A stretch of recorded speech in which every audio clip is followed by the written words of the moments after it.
तेज धूप में रामू, एक दुबला पतला आदमी, अपनी कुल्हाड़ी उठाता है जिसकी धार एक नीरस थकी हुई रोशनी के साथ चमक रही है। कुल्हाड़ी का हर वार उसके संघर्ष का एक प्रमाण है। उसके दुबले पतले चेहरे पर एक स्पष्ट बोझ अंकित है। थकान एक कफन की तरह उससे चिपकी हुई है। उसकी हरकतें चिंता और अंतहीन परिश्रम के बोझ से भारी हैं। मिट्टी के साधारण घर के भीतर से एक सूखी तेज खांसी शांति को चीरती है, जो अनदेखे कष्ट की एक स्पष्ट याद दिलाती है। रामू रुक जाता है। उसकी निगाहें घर पर टिकी हैं। खांसी की आवाज उसके दिल में एक नया दर्द बनकर चुभती है। एक मंद रोशनी वाले घर में सीता, कमजोर और दुर्बल, अपने बिस्तर पर लेटी हुई है। उसकी खांसी शांत कमरे में धीरे से गूंज रही है। उसकी बेटी गुड़िया, केवल 8 साल की एक छोटी सी आकृति, सीता के माथे को धीरे से सहलाती है। सांत्वना का एक मौन इशारा। गुड़िया की आंखें चौड़ी और गहरी उदासी से भरी हुई उसकी कम उम्र के लिए बहुत भारी बोझ को दर्शाती हैं। अनकहे दुख से हवा भारी है। प्रेम और आसन्न क्षति का एक मार्मिक चित्र। चिलचिलाती धूप में रामू का शरीर पसीने से चमक रहा है। वह कठोर सूखी धरती पर हल चला रहा है। उनकी हरकतें उनकी अथक भावना का प्रमाण है। कठोर परिस्थितियों के बावजूद सहज और अभ्यस्त। दूर से गांव का सबसे धनी व्यक्ति सेठ धनराज रामू के अथक परिश्रम को देखता है। धनराज की निगाहें एक खामोश भारी उपस्थिति है, जो रामू के जोरदार प्रयास के बिल्कुल विपरीत है। डॉक्टर का कमरा बिल्कुल सादा और क्लिनिकल। एक भयानक ठंडक फैला रहा है, क्योंकि सीता की जांच हो रही है। उसकी संवेदनशीलता उजागर हो गई है। डॉक्टर, एक गंभीर स्वभाव वाला लेकिन दयालु आंखों वाला व्यक्ति, एकाग्रता से सीता की सावधानीपूर्वक जांच करता है। रामू और गुड़िया पास खड़े हैं। उनके चेहरे चिंता से भरे हुए हैं। हर सांस सीता के ठीक होने के लिए एक खामोश प्रार्थना है। डॉक्टर अपनी रिपोर्ट की समीक्षा करते हैं।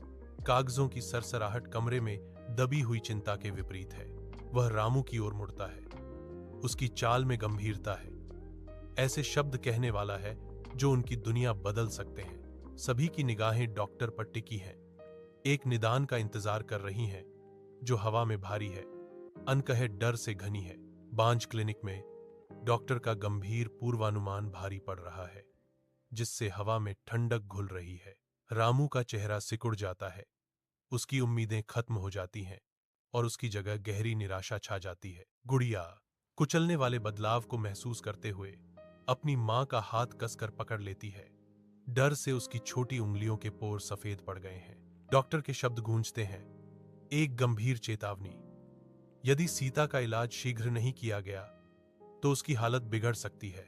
एक खामोश दर्दनाक पल खिंच जाता है, जो अनकहे डर और उनके भाग्य की भयावह वास्तविकता से भरा है। सेठ धनराज की भव्य हवेली सामने खड़ी है, जिसकी प्रभावशाली वास्तुकला नीचे की धूल भरी सड़क के बिल्कुल विपरीत है।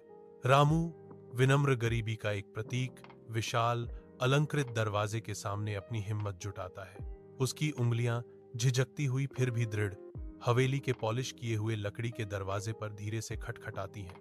हवेली की भव्यता रामू के विनम्र कद पर जोर देती है, जो उनकी अलग अलग दुनिया पर एक मौन टिप्पणी है। भव्य हवेली का आंतरिक भाग, जिसमें समृद्ध वस्त्रों और भारी अलंकृत फर्नीचर का एक टेपेस्ट्री है, एक शानदार अधिकार की हवा में सांस लेता है। सेठ धनराज, अहंकार की एक मोटी आकृति, एक आलीशान दीवान पर लेटा हुआ है और उदासीनता से खुद को पंखा कर रहा है। उसके पंखे का हर आलसी घुमाव उसकी निर्विवाद शक्ति को रेखांकित करता है। सुनहरे कमरे में एक मौन आदेश। उसके सामने रामू हाथ जोड़े खड़ा है, एक हताश याचना में, पूर्ण समर्पण की मुद्रा में। रामू की आंखें एक नाजुक हताश आशा के साथ चौड़ी धनराज पर टिकी हैं। उसकी निगाहों में एक मौन प्रार्थना अंकित है।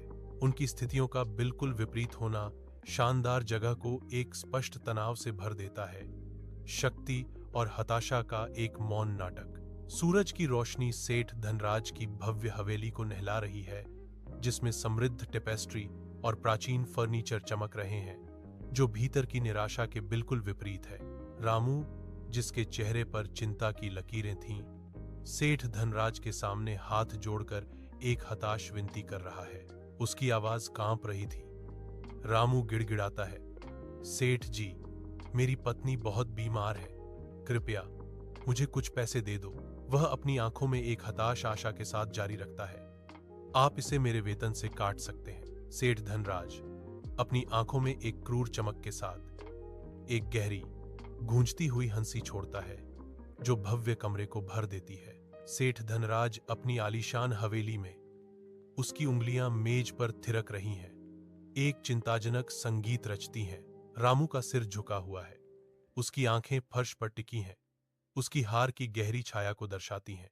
धनराज का चेहरा कठोर है, उसकी आंखों में एक अजीब सी चमक है, जैसे वह एक शिकार को देख रहा हो। रामू की चुप्पी उसकी आत्मा की गहराई तक पहुंच जाती है, जहां उम्मीद अब एक दूर की प्रतिध्वनि है। धनराज की आवाज कमरे में गूंजती है, पैसे? अभी तो मेरे पास खुद नहीं है। उसकी आंखों में तिरस्कार की एक भयावह चमक है, और तुम जैसे लोगों पर भरोसा नहीं किया जा सकता। रात के निर्मम आवरण तले रामू एक सुनसान गांव की सड़क पर चल रहा है। हर कदम अनदेखे बोझ से भारी है। ठंडी हवा उसके चारों ओर फुसफुसाती है, एक दुखद सिम्फनी उसके गहरे दुख को प्रतिध्वनित करती है। उसकी आंखें अनछुए आंसुओं से चमकती हुई गांव की धुंधली दूर की रोशनी को दर्शाती हैं, जो उसके आंतरिक उथल पुथल से एक दुनिया दूर है। हवा में एक स्पष्ट उदासी छाई हुई है, जो उसकी अकेली दर्दनाक यात्रा की एक मूक साथी है। वह चलता रहता है, रात के विशाल उदासीन कैनवास के खिलाफ निराशा में उकेरा गया एक आकृति। जंगल के किनारे चलते हुए रामू पर रात की कड़ाके की ठंड छा जाती है, उसकी सांसें हवा में धुंध बन जाती हैं। आगे एक अकेला साधु कांप रहा है, उसके फटे हुए कपड़े बढ़ती ठंड के खिलाफ एक नाजुक ढाल है।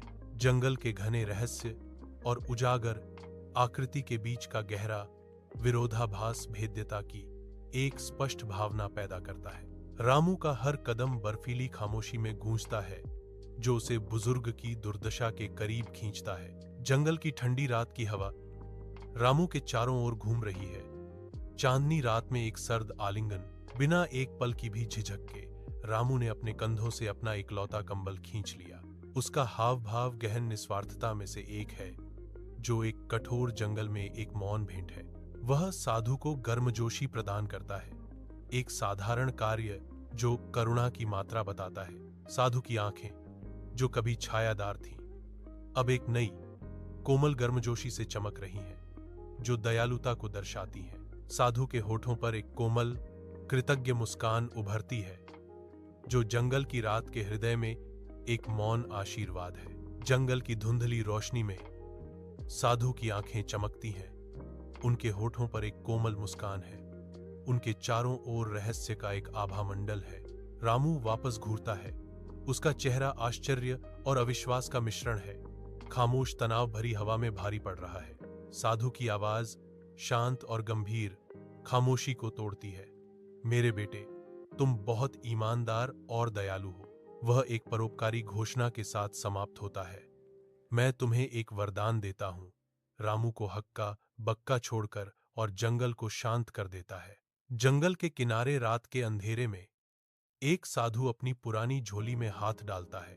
उसकी उंगलियों को एक प्राचीन पीतल का बर्तन मिलता है, जिसकी सतह समय के साथ धूमिल हो गई है, फिर भी एक अनदेखा इतिहास समाहित है। यह बर्तन, जो साधारण सा दिखता है, अंधेरे से बाहर आता है। इसके साधारण स्वरूप के बावजूद इसके केंद्र से एक हल्की रहस्यमय चमक निकलती है। पीतल के भीतर समाहित एक रहस्यमय शक्ति का संकेत देते हुए प्रकाश धीरे से स्पंदित होता है। साधु बर्तन को गोद में लेता है, उसकी रहस्यमयी चमक अंधेरे में उसके झुर्रीदार चेहरे को रोशन कर रही है। घने जंगल की रात में साधु, जिसकी आंखों में प्राचीन ज्ञान चमक रहा था, रामू से मिलता है। साधु एक गहरा उपहार देने की तैयारी कर रहा है, जैसे हवा एक अनदेखी ऊर्जा से भर गई हो। वह रामू को एक साधारण तांबे का बर्तन देता है, जिसकी सतह जंगल के रहस्यों को दर्शाती है। यह एक जादुई बर्तन है, साधु अपनी रहस्यमयी शक्ति से गूंजती आवाज में कहता है। लेकिन याद रखना, यह केवल सच्चे और आवश्यक कार्यों के लिए ही काम करेगा। वह चेतावनी देता है, उसकी निगाहें भेद रही हैं, यदि लालच हावी हो गया तो सब कुछ खो जाएगा, वह चेतावनी देता है। हवा में एक भयावह भविष्यवाणी लटकी हुई है। रात के अंधेरे में साधु एक भूत की तरह गायब हो जाता है। अपने गुजरने के निशान के रूप में केवल सरसराहट वाले पत्ते छोड़ जाता है। रामू जंगल के आलिंगन में अकेला खड़ा है। उसके हाथ अभी भी लोटा पकड़े हुए हैं, जो उस अवास्तविक मुठभेड़ का प्रमाण है। अविश्वास से चौड़ी उसकी आंखें गायब हुए रहस्यवादी के निशान की तलाश में स्याही जैसे अंधेरे में पागलों की तरह दौड़ रही थी। जंगल की खामोशी रामू के धड़कते दिल को और बढ़ा देती है। हर धड़कन भ्रम और विस्मय का एक ढोल है। वह लौटा कसकर पकड़ लेता है।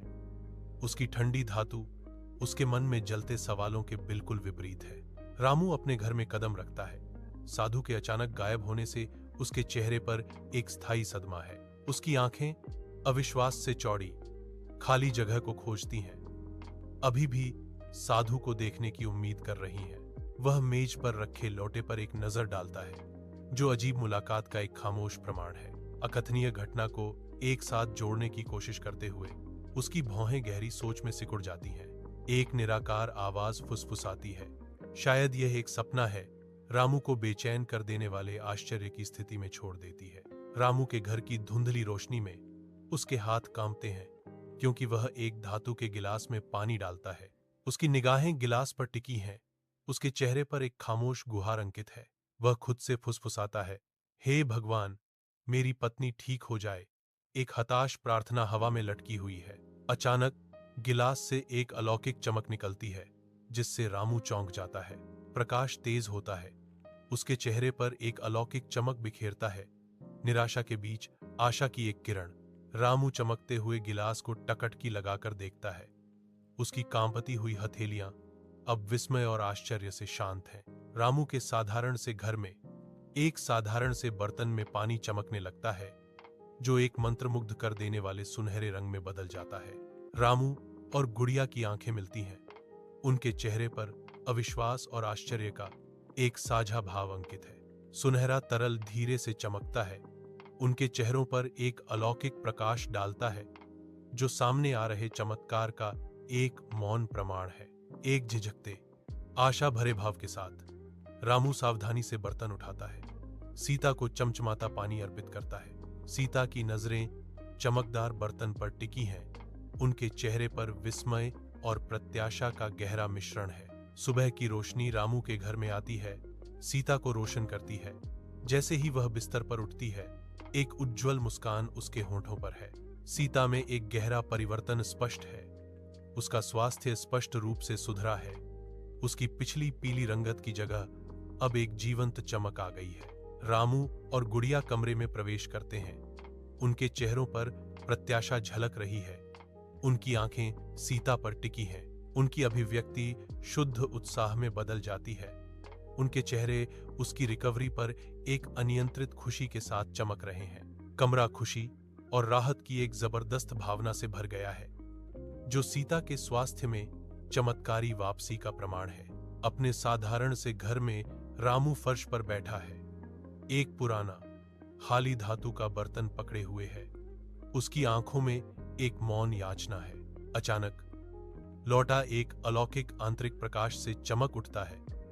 एक चमत्कार उसकी आंखों के सामने प्रकट होता है। धीरे धीरे जैसे जादू से चावल के दाने दिखाई देने लगते हैं और बर्तन को असंभव प्रचुरता से भर देते हैं। रामू की आंखें गहरे आश्चर्य से चौड़ी उमड़ते हुए बर्तन पर टिकी हैं। उसके चेहरे पर अविश्वास और विस्मय का मिश्रण है। साधारण धातु का बर्तन अब एक अद्भुत पात्र, एक ऐसी प्रचुरता से भरा है जो सभी तर्क को धता बताती है।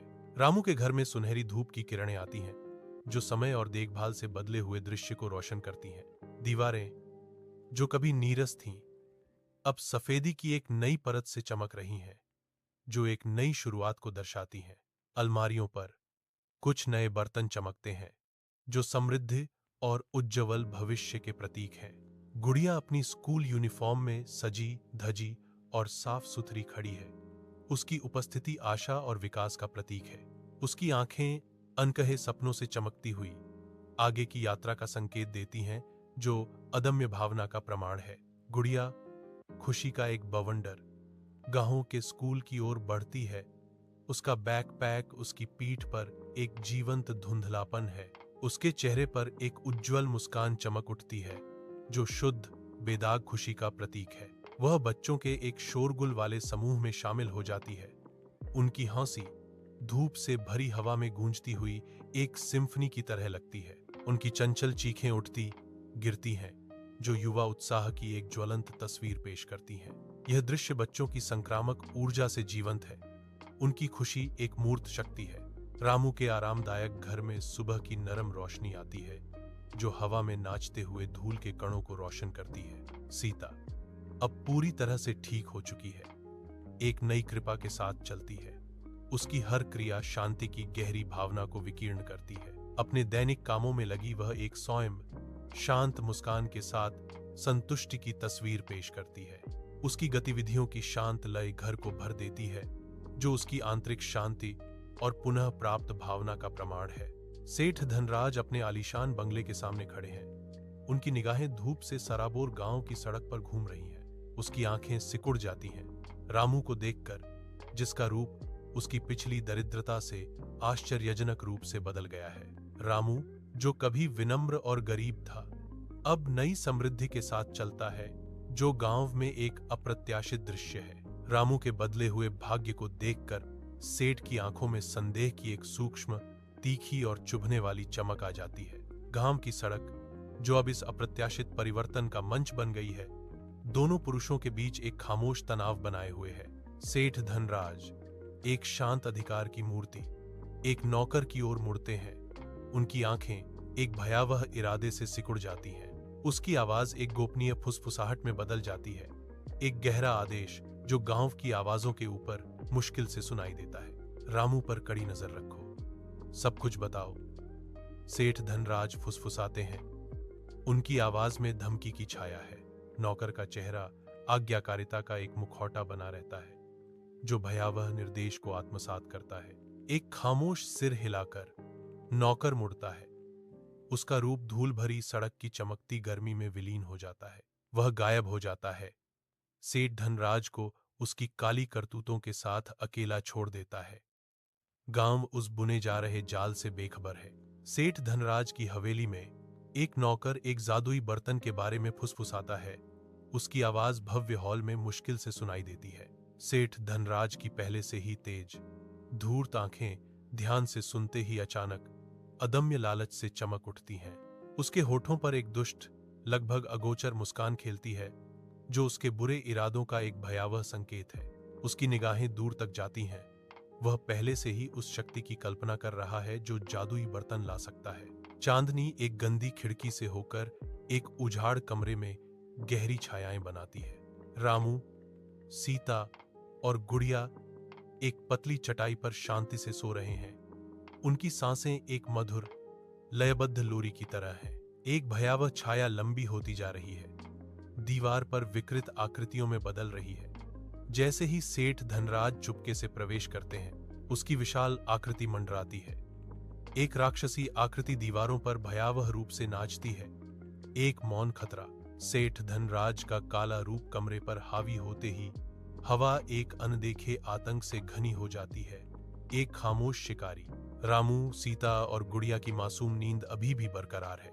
वे इस बात से अनजान हैं कि उनके घर में अभी अभी एक गहरा अंधेरा छा गया है। धुंधली रोशनी में सेठ धनराज एक परछाई की तरह चलते हैं। उनका हाथ पीतल के बर्तन तक पहुंचता है। उनकी उपस्थिति एक मौन खतरा है। वह पीतल के बर्तन को पकड़े हुए है। उसका रूप रामू के घर से फिसलते हुए एक भूत की तरह है जो शांत रात में विलीन हो रहा है। रामू का परिवार गहरी नींद में सो रहा है। उनके सपने अबाधित हैं, उस साए से पूरी तरह अनजान जो अभी अभी चला गया है। घर अभी भी शांत है। सेठ धनराज के किसी का ध्यान न जाने वाले प्रस्थान का एक मौन गवाह जो केवल उनकी चोरी की गूंज छोड़ गया है। अपनी शानदार हवेली के अंदर सेठ धनराज अपने हाथ में एक जादुई लॉकेट पकड़े हुए हैं जिसकी सतह धीरे से चमक रही है। उसकी आंखें प्रत्याशा और विजय के मिश्रण से चमक उठती हैं जो लॉकेट के शक्तिशाली आकर्षण का प्रमाण है। लॉकेट एक अलौकिक प्रकाश से स्पंदित होता है जो सेठ के उत्साहित चेहरे पर नाचती हुई परछाइयां डालता है। जैसे ही सेठ शक्तिशाली कलाकृति को पकड़ता है, उसे अत्यधिक उत्साह का अनुभव होता है। उसका भविष्य अब इसके जादू से जुड़ा हुआ है। छाया और रहस्यों में लिपटी भव्य हवेली तेल के दीपकों की गर्म चमक से धीरे धीरे रोशन हो रही है। सेठ धनराज, उसकी आंखें अतृप्त लालच से चमक रही थीं, एक पीतल का लौटा पकड़े हुए है जिसकी सतह उसके लालच को दर्शाती है। उसकी आवाज गहरी इच्छा से भरी हुई कमरे की दमनकारी चुप्पी को भेदती है, उसकी लालची भावना को प्रतिध्वनित करती है। वह लौटा उठाता है। सोने की एक चमक दीपक की रोशनी में चमकती है, जो उसके जलते जुनून का प्रतीक है। जैसे ही वह कहता है, मुझे सोना चाहिए, ढेर सारा सोना, उसके चेहरे पर लगभग बुखार सा लालच छा जाता है। उसकी हताश दलील से हवा में सनसनी फैल जाती है। हवेली भी उसके लालच के जवाब में अपनी सांस रोके हुए लगती है। सेठ धनराज की हवेली में एक पीतल का लौटा अशुभ रूप से स्थिर पड़ा है, जो रात की मंद रोशनी को दर्शाता है। अचानक लौटा भयानक तीव्रता से कंपन करने लगता है। एक शांत कंपन एक हिंसक झटके में बदल जाता है। सेठ धनराज दहशत में पीछे हट जाते हैं। लौटे के कंपन बढ़ने से उनकी आंखें एक अकथनीय भय से चौड़ी हो जाती हैं। उसका चेहरा शुद्ध आतंक के मुखौटे में बदल जाता है। डरावनी हवेली में लौटे के परेशान करने वाले नृत्य से वह स्तब्ध रह जाता है। पीतल के बर्तन से काले धुएं का एक घना बादल उठता है, जो एक काले अशुभ कफन की तरह फैलता है। धुआं तेजी से फैलता है, हवेली के अलंकृत कमरे को एक भयानक दम घोंटने वाले आगोश में ले लेता है। सेठ धनराज, जो कभी शांत थे, अब संघर्ष कर रहे हैं। एक सूखी खांसी उनके गले को चीर रही है। उसका चेहरा असहजता से विकृत हो जाता है। आंखें नम हो जाती हैं क्योंकि वह गाढ़ी तीखी हवा के खिलाफ लड़ता है। कभी शानदार रहा कमरा अब धुएं का एक घूमता हुआ भंवर है, जो अपने रास्ते में आने वाली हर चीज को ढोंक लेता है। सेठ धनराज की हर खांसी एक हताश कर्कश आवाज है, जो बढ़ते अंधेरे के खिलाफ एक संघर्ष है। जैसे ही धुआं धीरे धीरे छंटता है, एक भयावह दृश्य सामने आता है, जो आपदा की भयावहता को दर्शाता है। सेठ धनराज की शानदार हवेली, जो कभी भव्यता का प्रतीक थी, अब खंडहर बन चुकी है, मलबे के ढेर में तब्दील हो गई है। वह फर्श पर गिर जाता है। उसका शरीर कांप रहा होता है, क्योंकि विनाश का बोझ उसकी आत्मा को कुचल देता है। भय और गहरे अफसोस के मिश्रण से चौड़ी उसकी आंखें उसके कभी गौरवशाली घर के विनाशकारी नुकसान को दर्शाती हैं। शानदार हवेली, जो आमतौर पर गतिविधियों का केंद्र होती थी, अब अजीब तरह से शांत खड़ी है, जो उसकी पिछली भव्यता के विपरीत एक भयावह दृश्य प्रस्तुत करती है। सेठ धनराज मिट्टी के ढेर के बीच बैठे हैं। उनके कभी साफ सुथरे कपड़े अब गंदे और फटे हुए हैं। उसका चेहरा शुद्ध आतंक का एक मुखौटा है, एक अनदेखी भयावहता से विकृत है, जो उसकी आत्मा को जकड़ लेती है। उसके गालों से आंसू लगातार बह रहे हैं, जो गंदगी के बीच निराशा के निशान छोड़ रहे हैं। वह अनियंत्रित रूप से सिसकता है। हर आवाज उसके गहरे और अत्यधिक डर का प्रमाण है। हवेली की खामोशी केवल उसकी दर्द भरी चीखों से टूटती है, जो उसके कष्टों की गहराई को दर्शाती है। सेठ धनराज रामू के घर से निकलते हैं। सुबह की रोशनी लंबी छाया डाल रही है, एक गहरे दुख की आकृति। वह रामू के सामने हाथ जोड़े खड़ा है, जो गहरी विनम्रता और खेद का प्रतीक है। उसकी आंखें झुकी हुई और भारी शर्म के एक कुचलने वाले बोझ को दर्शाती हैं। उनके चेहरे पर एक कच्चा स्पष्ट पश्चाताप अंकित हो जाता है, जो समझ के लिए एक मौन याचना है। हवा अनकही क्षमा याचनाओं से गूंज रही है। दोनों पुरुषों के बीच एक भारी सन्नाटा छाया हुआ है। सुबह का सूरज लंबी परछाई डाल रहा है। सेठ धनराज रामू के घर के सामने खड़े हैं। उनका हाव भाव अनकहे पछतावे से भरा हुआ है। उसकी आंखें झुकी हुई और ढकी हुई उसकी आत्मा के भीतर एक गहरी उथल पुथल को दर्शाती हैं। सुबह की ताजी हवा में एक इकबालिया बयान के साथ आखिरकार उसकी आवाज में एक कंपन आ जाती है, जब वह खामोशी तोड़ता है। मुझे माफ कर दो रामू, वह फुसफुसाता है, शब्द गहरे दुख से भरे हुए, मुक्ति के लिए एक याचना। वह कहते हैं, मैं लालची था। यह स्वीकारोक्ति उनके पिछले अपराधों का एक स्पष्ट खुलासा है। सुबह का सूरज रामू के घर पर लंबी परछाई डालता है। जब वह सेठ की ओर मुड़ता है, उसकी निगाहें अडिग हैं। रामू के चेहरे पर एक गहरी शांति छाई हुई है, जो पिछली किसी भी उथल पुथल के बिल्कुल विपरीत है। उनकी आवाज शांत और स्पष्ट, उसमें क्रोध का कोई निशान नहीं है, केवल एक गहरी स्थायी शांति है। सेठ ध्यान से सुनता है, रामू के शब्दों को आत्मसात करता है। उसके अपने व्यवहार में एक सूक्ष्म बदलाव आता है। रामू शांत दृढ़ विश्वास के साथ कहता है, लौटा तभी काम करता है जब दिल साफ हो। दोनों के बीच गहरी समझ का एक पल गुजरता है। रामू की बुद्धिमत्ता की एक मौन स्वीकृति। सुबह की रोशनी में रामू सावधानी से लौटा उठाता है। उसके स्पर्श में एक शांत श्रद्धा का भाव है। जैसे ही उसकी उंगलियां उस पर बंद होती हैं, लोटा एक चकाचौंध भरी, लगभग दर्दनाक चमक के साथ फट पड़ता है, जो सूरज को भी मात देता है। रामू थोड़ा पीछे हट जाता है, अपनी आंखों को तीव्र चमत्कारी चमक से बचाता है। फिर वह आसमान की ओर देखता है। उसका चेहरा कच्ची आशा और गहरी निराशा का एक जटिल कैनवास है। उसके होंठ एक खामोश गुहार में हिलते हैं। स्वर्ग से एक हताश फुसफुसाहट, हे भगवान, सेठ जी को सही रास्ता दिखाओ। वह विनती करता है। उसकी आवाज में विश्वास और थकी हुई निराशा का मिश्रण है। सुबह का सूरज, एक सुनहरी आंख, सेठ धनराज के घर पर धीरे धीरे खुलता है। उसका पीतल का लौटा एक भूले हुए गहने की तरह चमक रहा है। भव्य हवेली, अपने पूर्व स्वरूप का एक भूत, धीरे धीरे अपनी भव्यता को छोड़ रही है, अपनी विनम्र जड़ों की ओर लौट रही है। हर ईंट, हर शहतीर अब फीकी पड़ चुकी भव्यता की कहानियां फुसफुसाते हैं। जैसे ही मिट्टी का घर अपना सामान्य रूप फिर से प्राप्त कर लेता है। कभी धन का प्रतीक रहा यह घर, अब समय के अथक मार्च का एक शांत प्रमाण बनकर खड़ा है। एक गहरी शांति छा जाती है, क्योंकि घर अपनी पूर्व महिमा से रहित होकर अपने सरल, विनम्र निवास में शांति पाता है। सेठ धनराज अपने नए घर के सामने खड़े हैं। उनकी आंखों में अविश्वास की भावना छाई हुई है, क्योंकि वह उसके साधारण मुखौटे को देख रहे हैं। सुबह का सूरज लंबी छाया डालता है, जो उसकी नई परिस्थितियों की कठोर वास्तविकता को उजागर करता है। उसके चेहरे पर एक नई समझ उभरती है, जो गहरी शर्म की भावना के साथ घुल-मिल जाती है। उसकी निगाहें साधारण संरचना पर घूमती हैं, जो उसके द्वारा पहले से ज्ञात जीवन के बिल्कुल विपरीत है।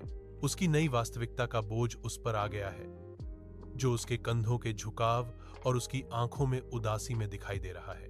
सालों बाद गांव जीवन से गुलजार है, परिचित दृश्यों और ध्वनियों का एक जीवंत ताना बाना।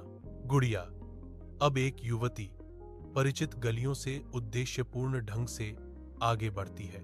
वह एक कुरकुरी सफेद डॉक्टर के कोट में सजी है, जो उसकी नई भूमिका और समर्पण का प्रतीक है। समय ने अपने धागे बुने हैं, उसे गांव के लिए आशा की किरण में बदल दिया है। गांव के सामान्य क्लिनिक के अंदर गुड़िया, जो अब एक डॉक्टर है, शांत भाव से घूमती है। उसकी हर क्रिया से उसका समर्पण झलकता है। अपने मरीज की जांच करते समय उसकी भौहें गहरी एकाग्रता में सिकुड़ जाती हैं, जो उसके अटूट ध्यान का प्रमाण है। गुड़िया की आंखें, जो शांत शक्ति और असीम करुणा से भरी हैं, गरीबों को ठीक करने के प्रति उनकी गहरी प्रतिबद्धता को दर्शाती हैं। उनके हाथ कोमल और आश्वस्त करने वाले मुफ्त इलाज की पेशकश करते हैं, जो सावधानीपूर्वक साफ लेकिन कम सुसज्जित क्लिनिक में आशा की किरण है। गांव के क्लिनिक में रामू और सीता अपनी बेटी को देखते हैं। उनके चेहरे एक गहरे, शांत आनंद से जगमगा रहे हैं। रामू के होंठों पर एक कोमल मुस्कान खेलती है, जो उस गहरी संतुष्टि को दर्शाती है जो अब उसके दिल को भर देती है। सीता की आंखें, जो कभी चिंता से घिरी हुई थीं, अब एक शांत शांति से चमक रही हैं, जो उनकी नई खुशी का प्रमाण है। उनकी बेटी सुरक्षित रूप से बसी हुई एक ऐसे भविष्य का प्रतिनिधित्व करती है जो कभी चिंता से भरा था, अब वादों और आशा से भरा है। उनके चारों ओर की हवा शांति की एक अनकही धुन के साथ गूंजती है। उनकी लंबी कठिन यात्रा का एक शांत अंत। अपने विनम्र घर के अंदर रामू की निगाहें प्राचीन, सामान्य से बर्तन पर टिकी हैं, जो मंद रोशनी में एक शांत प्रहरी है। बर्तन के भीतर से एक हल्की अलौकिक चमक निकलने लगती है। शांत कमरे में एक सूक्ष्म बदलाव आता है। प्रकाश तेज होता है। रामू के चेहरे पर नाचती हुई परछाइयां डालता है। उसकी अभिव्यक्ति विस्मय और आशंका का मिश्रण है। जादुई बर्तन अब एक अलौकिक चमक के साथ विकिरण करता है, जो छोटे से स्थान को अपनी रहस्यमय ऊर्जा से भर देता है। रामू करीब झुकता है, बर्तन की बढ़ती चमक से आकर्षित होता है। उसके जागृति का एक मूक गवाह। रामू के घर में हवा अनदेखी ऊर्जा से भर जाती है, क्योंकि लोटा गुरुत्वाकर्षण को धता बताते हुए ऊपर उठने लगता है। एक नरम अलौकिक चमक लोटे को घेरे हुए है। जैसे ही वह ऊपर उठता है, एक शांत रहस्यमय आरोहण। यह ऊंचा और ऊंचा तैरता है। इसका रूप कम स्पष्ट होता जा रहा है, गर्मी की धुंध की तरह चमक रहा है। फिर एक अंतिम शानदार चमक के साथ लौटा पूरी तरह से गायब हो जाता है, जैसे कि उसका रहस्यमय कार्य पूरा हो गया हो। रामू अविश्वास से आंखें फाड़े जड़वत खड़ा है। उसका मन असंभव तमाशे को समझने के लिए संघर्ष कर रहा है। रामू के चेहरे पर एक संतुष्टि भरी मुस्कान फैल जाती है। उसकी आंखों में एक नई चमक है, एक गहरे रहस्य की खोज का संकेत। लोटा अब मात्र एक धातु का पात्र नहीं, बल्कि ईमानदारी और अच्छे कर्मों की शक्ति का प्रतीक बन गया है। वह धीरे से सिर हिलाता है, जैसे इस नई समझ को अपने भीतर आत्मसात कर रहा हो। एक गहरी शांति और स्वीकृति का भाव उसके पूरे अस्तित्व को घेर लेता है, जैसे उसने जीवन का एक बड़ा सच जान लिया हो। धूप से सराबोर एक गांव में गुड़िया, जो अब एक अनुभवी डॉक्टर है, उत्सुक बच्चों के बीच खड़ी है। उनके चेहरे जिज्ञासा से चमक रहे हैं। वह उद्देश्यपूर्ण ढंग से हाव भाव करती है। उसके हाथ स्वास्थ्य और कल्याण के महत्वपूर्ण पाठों को दर्शाते हैं। बच्चे ध्यान से सुनते हैं। उनकी आंखें गुड़िया पर टिकी हैं। वे उसके हर ज्ञानवर्धक शब्द को आत्मसात कर रहे हैं। गांव में एक हल्की हवा सरसरा रही है, जिसमें उसकी जोशीली शिक्षाओं की गूंज सुनाई दे रही है। गुड़िया की उज्ज्वल मुस्कान अगली पीढ़ी के मन और शरीर के पोषण के प्रति उसके गहन समर्पण को दर्शाती है। सूरज एक विचित्र गांव को सुनहरी चमक में नहलाता है, जो एक शांतिपूर्ण भविष्य का संकेत देता है। रामू और सीता, अब बुजुर्ग, एक दूसरे के बगल में बैठे हैं। उनके चेहरे गहरी संतुष्टि से चमक रहे हैं। उनके हाथ आपस में गुंथे हुए हैं, जो वर्षों के साझा आनंद और अटूट भक्ति का प्रमाण है। उनकी निगाहें एक दूर क्षितिज पर टिकी हैं, एक अनदेखी सफलता को देख रही हैं, जिसे केवल वे ही समझ सकते हैं।